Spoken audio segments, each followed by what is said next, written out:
1994 வருடம் இந்த பல்லவன் போக்குவரத்து கழகம் இரண்டாக பிரிக்கப்பட்டது.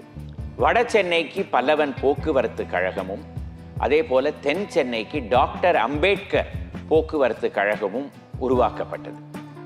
இது இரண்டுமே மறுபடியும் 2001 ஆண்டு ஒன்றாக இணைக்கப்பட்டு மெட்ரோபாலிட்டன் டிரான்ஸ்போர்ட் கார்ப்பரேஷன், அதாவது மாநகர போக்குவரத்து கழகம் என்ற ஒரு புது பெயரில் செயல்பட ஆரம்பித்தது.